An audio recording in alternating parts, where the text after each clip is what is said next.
Welcome to StopFake, the place where we debunk disinformation about Ukraine and set the record straight. I'm Irena Chalupa with this week's digest, which includes fake claims that Russia's sanctions will soon be lifted, and a story about a fake Ukrainian Diaspora Congress in Crimea. We also explain why Catalonia is not Crimea. So let's get to it. Last week, Ukrainian news agencies reported that the Council of Europe Parliamentary Assembly approved a resolution laying the groundwork for lifting political sanctions against Russia. Russian media quickly picked it up and added their own spin, producing a fake story claiming that Ukrainian opposition to the resolution was rejected and sanctions against Russia would be lifted very soon. The Kremlin propagandists wanted to make it look as if all sanctions against Russia might be scrapped.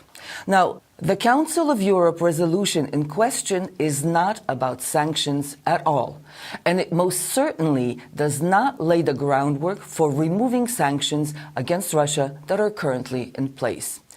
The resolution is actually a call for a summit of the Council of Europe, the first for 12 years, in order to examine what the Council's mission should be in a Europe beset by political turmoil, much of it caused by Russia's aggression and attempts to destabilize democracy. Now, the Council of Europe has two branches, a parliamentary assembly and the Committee of Ministers.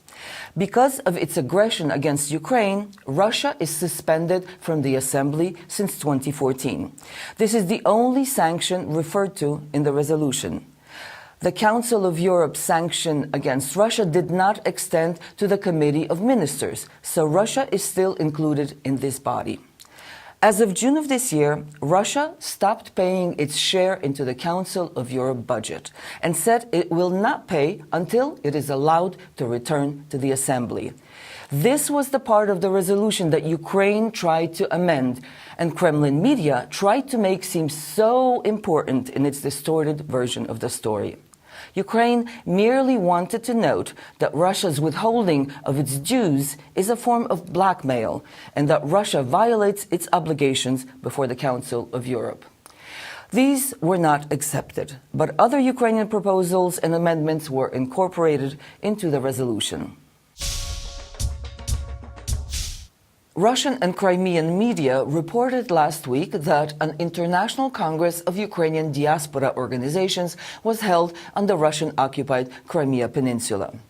Organizers claimed representatives from several European countries as well as from Ukraine attended the gathering. Real Ukrainian diaspora organizations condemned the Congress as yet another Russian-serving disinformation exercise.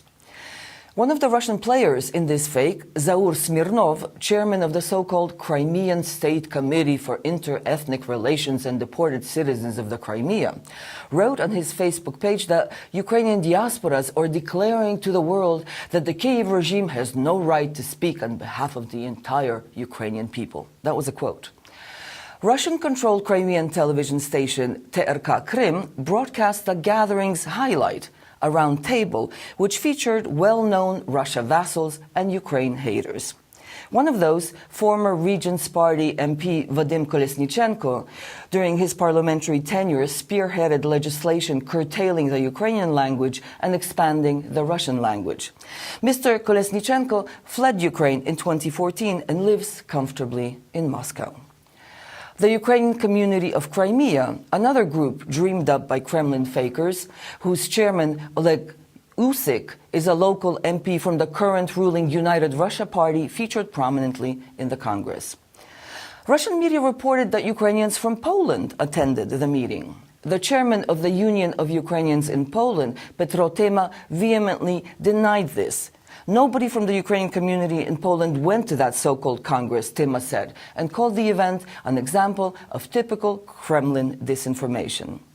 Meanwhile, the World Congress of Ukrainians, a global body representing Ukrainian diaspora communities throughout the world, had never even heard of the Crimea gathering and most certainly was not asked to participate in the fake event.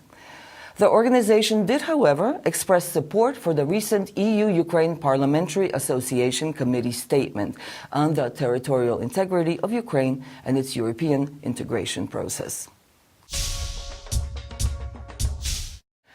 With the Catalonian independence referendum remaining in the headlines, some in the media have taken to comparing Catalonia to Crimea, a part of Ukraine that Russia illegally annexed in 2014.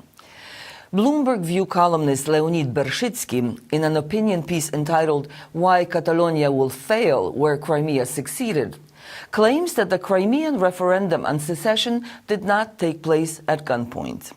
Bershitsky writes that Russian soldiers were not present at polling stations during the vote, and there was no armed pressure on Crimeans to support secession.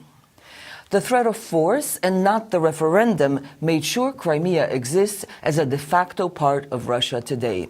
Catalonia does not have a force that can fight for secession, and that is why it will fail, Bershitsky writes. The Crimean referendum took place under heavy military presence. The pressure exerted was documented by Western media. Human Rights Watch reported how armed units abducted, attacked, and harassed activists and journalists. Abductions, attacks, and killings were well documented by NGOs and by the media. Many analysts have written that comparing Catalonia's referendum with the Crimean one is absurd. It would be more accurate to compare Catalonia with Ukraine, who struggled for autonomy and independence for centuries. An external intervention took place in Crimea, and the referendum was instigated, set up, and held under the leadership of the occupation forces and with their full assistance. That is not happening in Catalonia, points out Volodymyr Horbach, a political analyst at the Institute for Euro-Atlantic Cooperation. That's it for this week. You can find much more dissected disinformation as well as very useful tools to help you spot fakes on our website. Be vigilant. Look out for fakes. And if you spot any disinformation about Ukraine, send it to us for a truth autopsy. I'm Irena Chalupa, and this is StopFake. Thanks for watching.